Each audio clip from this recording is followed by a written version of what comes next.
ኢትዮጵያ ዕዳዋን የምትከፍልበት አዲስ ስልት ቀየሰች። ሰላም የዩቲዩብ ፎከስ ቤተሰቦች የዕለቱን መረጃ ይዘን ቀርበናል። አብራችሁን ቆዩ። ኢትዮጵያ ከቻይና ካለባት የ5.38 ቢሊዮን ዶላር ዕዳ የተወሰነውን የቤጂንግ መገበያያ ገንዘብ ወደ ሆነው ዩዋን ለመቀየር ንግግር መጀመሩ ተገለጸ። የብሔራዊ ባንክ ገዢ ዶክተር ኢዮብ ተካልኝ ባለፈው ወር በቻይና ቤጂንግ ላይ ሳሉ ከቻይና ኢምፖርት ኤክስፖርት ባንክ እንዲሁም ከቻይና ብሔራዊ ባንክ ጋር መነጋገራቸውን ገልጸዋል። ዶክተር ኢዮብ ጥቅምት 7 2018 ዓ.ም በዋሽንግተን ዲሲ በተካሄደው የዓለም አቀፍ የገንዘብ ተቋም IMF ዓመታዊ ስብሰባ ላይ በሰጡት ቃለ ምልልስ የኢትዮጵያን ዕዳ ወደ ዩዋን ለመለወጥ ውይይት መጀመሩን ተናግረዋል።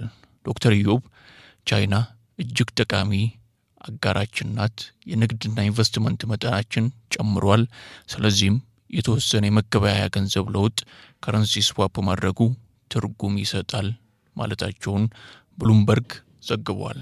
ብሉምበርግ እንደዘገበው የዶላር ዕዳውን ወደ ዩዋን ለመለወጥ በይፋ ጥያቄያችንን አቅርበናል ሲሉም ዶክተር ኢዮብ ተናግረዋል።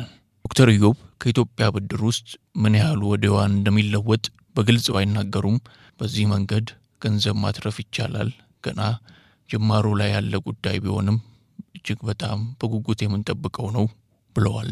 ኢትዮጵያ ከሰኔ 2024 አንስቶ ከቻይና ያለባት የዕዳ መጠን 5.38 ቢሊዮን ዶላር እንደሆነ IMF ያሳለፍነው ነሐሴ ያወጣው መረጃ ይጠቁማል።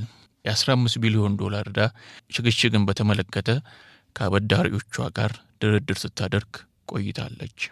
ሀገሪቱ በጊዜው ያልከፈለችውን የ1 ቢሊዮን ዶላር ዩሮ ቦንድ በተመለከተ በገንዘብ ሚኒስቴርና በግል አበዳሪዎች ኮሚቴ መካከል ሲደረግ የነበረው ድርድር ያለ ስምምነት መጠናቀቁ ባለፈው ሳምንት ተዘግቧል። ገንዘብ ሚኒስቴር ባወጣው መግለጫም ለቀናት በቆየው ንግግር ጉልህ መሻሻል መታየቱን ቢገልጽም የአበዳሪዎች ኮሚቴ ግን ድርድሩ ፍሬ አልባ ደረጃ ላይ በመድረሱ ሕጋዊ አማራጭ ሊከተል እንደሚችል አስታውቋል። ዶክተር ኢዮብ ድርድሩን በተመለከተ እጅግ በጣም ከባድ ንግግር አድርገናል፣ ግን የማይታለፍ ነጥብ ብዬ አልገልጸውም፣ መሻሻል አለ ብለዋል።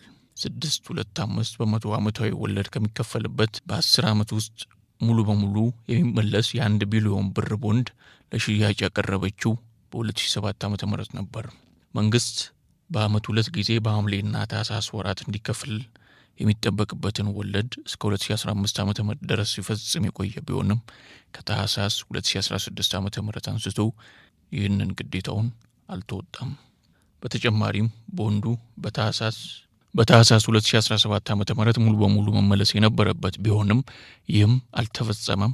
ኢትዮጵያ ቦንዱ የሚመለስበት ሁኔታና ተያያዥ ጉዳዮች ላይ ማስተካከያ ለማድረግ ከአበዳሪዎች ጋር ተደጋጋሚ ንግግሮችን አድርጋለች። በቡድን 20 የጋራ ማዕቀፍ አማካኝነት እንደ ቻይና ካሉ አበዳሪ ሀገራት የዕዳ ሽግሽግ ለማግኘት ንግግር ላይ ያለው የኢትዮጵያ መንግስት ከሁሉም አበዳሪዎች ጋር በሚኖረው ግንኙነት ላይ ወጥነትና እኩልነትን ማረጋገጥ እንደሚፈልግ አስታውቋል።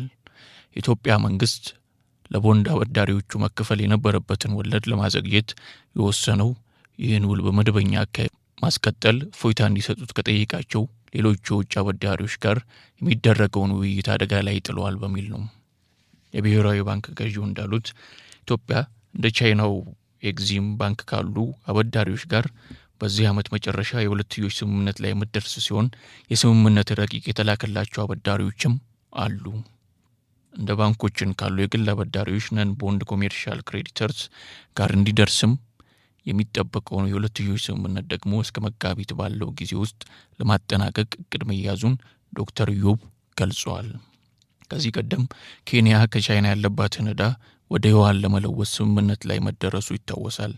ከኬንያ በተጨማሪ ስሪላንካና አንጋሪም ተመሳሳይ ውሳኔ ማሳለፋቸውም ተዘግበዋል።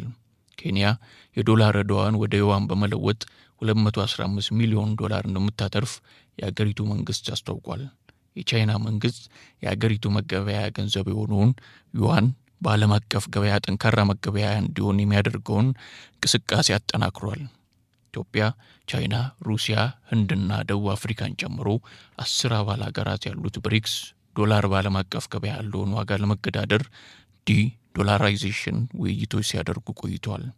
የአሜሪካው ፕሬዝዳንት ዶናልድ ትራምፕ የብሪክስ ጥምረት ፖሊሲዎችን ወግነው ከአሜሪካ ጥቅም የሚጻረሩ ሀገራት ተጨማሪ 10% ታሪፍ እንደሚጣልባቸው መናገራቸውም የሚዘነጋ አይደለም። ቻይና በዶላር የተወሰደን ብድር አነስተኛ ወለድ ባለው ዩኤን እንዲመለስ የዘረጋቸው አሰራር ዩዋንን በዓለም አቀፍ መገበያያ ጠንካራ የማድረግ አካል መሆኑን የደቡብ አፍሪካ ብሔራዊ ባንክ ገዢ ሌሴትቻ ካግኛኮ መናገራቸውን የብሉምበርግ ዘገባ ያትታል። የቻይና የ1 ዓመት የወለድ መጠን 3%፣ የአሜሪካ ደግሞ 7.25% ነው። ከቻይና በቢሊዮን ዶላሮች የሚቆጠር ዕዳ ያለባት ዛምቢያም ብድሯን ወደ ዩዋን ለመለወጥ የኬንያን መንገድ በንቃት የተከታተለች እንደምትገኝ የሀገሪቱ የገንዘብ ሚኒስትር ሲቱምባኮ ሙስኮታዊን ባለፈው ሳምንት ገልጸዋል። IMF እንዲህ ያሉ የመገበያያ ገንዘብ ልውውጦች ስምምነቶችን አዎንታዊ ሚና አላቸውም ብሏል። የIMF የአፍሪካ ዳይሬክተር አበበ አእምሮ ስላሴ በሰጡት ቃለ ምልልስ እንደ ኬንያ ላሉ ሀገራት ከፍተኛ ገንዘብ እንደሚያድን አምናለሁ ማለታቸውንም ብሉምበርግ መዘገቡ ይታወሳል። የዕለቱ መረጃ ይህንን ይመስል ነበር። ላይክ፣ ሼር፣ ሰብስክራይብ በማድረግ ቤተሰብ ይሁኑ።